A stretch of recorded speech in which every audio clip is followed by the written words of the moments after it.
선택한 이유는 뭐 사실은 이 16mm가 광각이 필요했는데 대안이 없어요. 저는 L렌즈를 사용하지 않고 전부 다 가성비 렌즈예요. 그냥 RF 일반 렌즈들.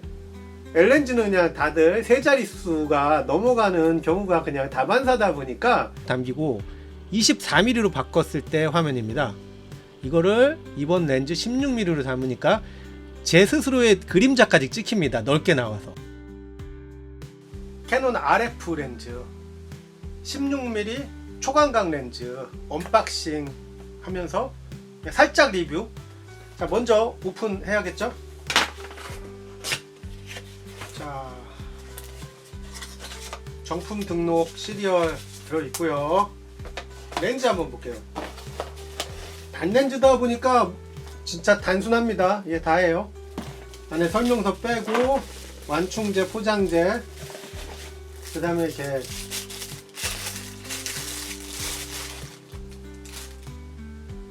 이 제품입니다. 캐논 RF 16mm 초광각. 좀 근접해서 한번 살펴보면요, 이렇게 위에 렌즈에 표기가 되어 있고요. 분리해서 열어볼게요. 안쪽은 이렇게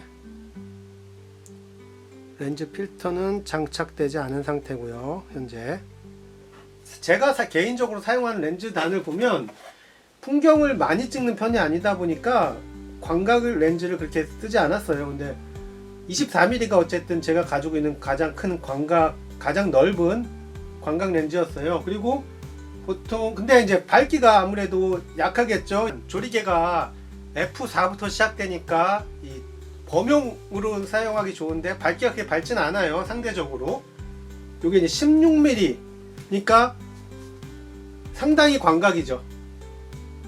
초광각이라고 하는 게 맞겠죠. 거기다가 밝기가 2.8 나옵니다. F 2.8이면 뭐 우리가 뭐 1.8이나 뭐 1.4 뭐 이 정도 급은 아니지만 그래도 F4에 비해서 밝기 부분에서 활용도가 훨씬 더 넓잖아요. 물론 야간 촬영을 하시는 분도 있겠지만 저 같은 경우에 주 목적이 좀 이렇게 지정돼 있어요. 저는 이제 주간에 바깥에서 사진을 주로 찍다 보니까 주간에는 광량이 그렇게 부족한 경우는 많지 않잖아요. 아무리 좀 흐린 날이라도 일광은 기본적으로 밝기가 있다 보니까. 그래서 F값 자체 2.8이라는 거는 뭐 저는 개인적으로 아주 흡족합니다. 부족함이 느껴지진 않아요. 저한테는 뭐 사용하시는 용도에 맞게끔 사용하면 될 것 같아요. 선택한 이유는 뭐 사실은 이 16mm가 광각이 필요했는데 대안이 없어요. 저는 L렌즈를 사용하지 않고 전부 다 가성비 렌즈예요. 그냥 RF 일반 렌즈들. 보통은 RF 일반 렌즈랑 그 고급형인 L렌즈랑은 자릿수가 달라요. 한 자리가 더 있어요. 얘가 이제 몇십만 원대라면 L렌즈는 그냥 다들 세 자릿수가 넘어가는 경우가 그냥 다반사다 보니까 쓸 수 있는 예산에 한계가 있어서 저는 전부 다 가성비 렌즈 일반 렌즈 군이에요. RF.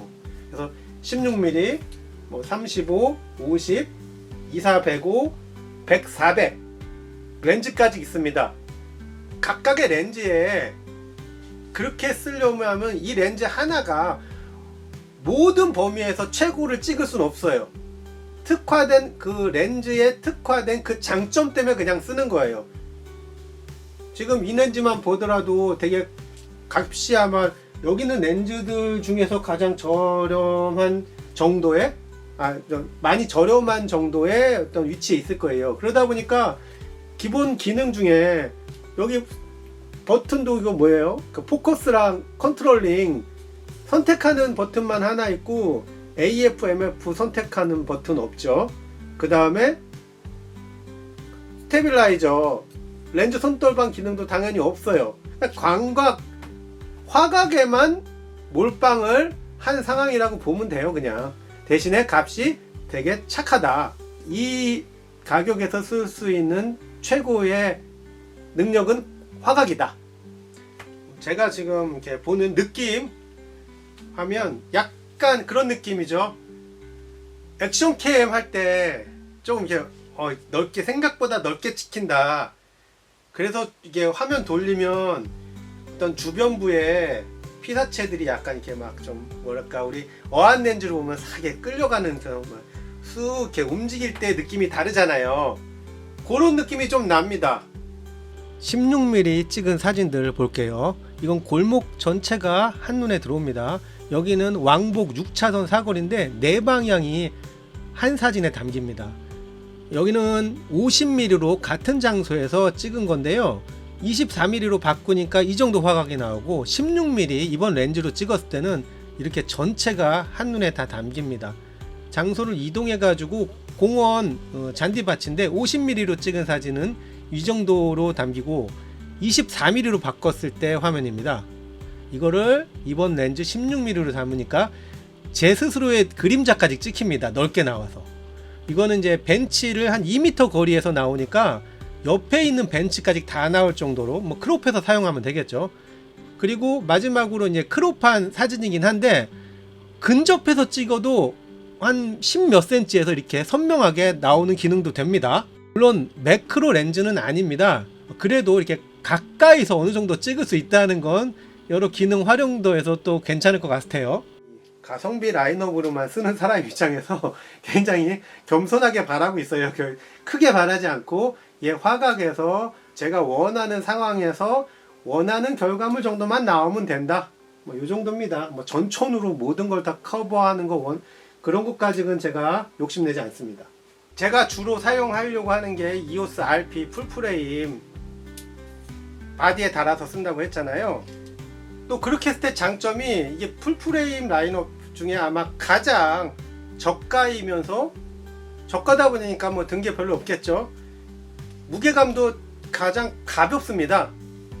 렌즈도 165g 밖에 안 나오기 때문에 전반적으로 전체적으로 무게가 가벼운 축에 속해요. 그래서 제가 뭐 브이로그를 잘 찍는 편은 아니지만 브이로그를 찍는다고 쳐도 화각도 넓고 무게가 가벼우니까 스스로 셀카 브이로그 이렇게 찍을 때 좀 굉장히 유용할 것 같아요. 예를 들어서 이런 카메라 그립 같은 경우가 이렇게 있으면 이런 식으로 들고 다니는 때 사실 한 손으로 보통 셀카를 찍잖아요.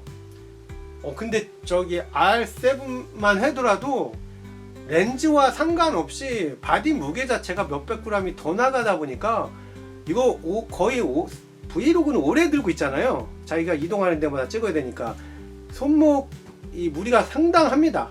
근데 막 렌즈도 예를 들어서 화각을 높인다고 24배구 같은 거 이 정도만 달아놔도 무게감이 가중되잖아요. 얘도 마찬가지로 아주 오랫동안 장기간 사용을 못하지만 끊어서 촬영하는 정도로 이렇게 쓰기에는 바디 가볍고 렌즈 가볍고 나쁘지 않고 화각 넓고 브이로그 용도로 끊어서 사용하기에는 맞는 것 같다. 괜찮겠다. 그런 생각이 듭니다. 제가 바디를 캐논샵에서 가서 몇 개 들어봤는데 EOS RP는 깃털이에요. 깃털. R6 마크 2 들어보니까 와 그거는 무조건 두 손 촬영이겠던데요. 저는 제 개인적으로는 무거워요. RP의 16mm의 그립 셀카 모드 촬영도 나쁘지 않은 선택 같습니다. 일단은 언박싱과 간단한 소감 진행했고요. 이후에 제가 아직 못한 각종 카메라나 렌즈에 대한 리뷰도 계속 이어나가도록 하겠습니다. 감사합니다.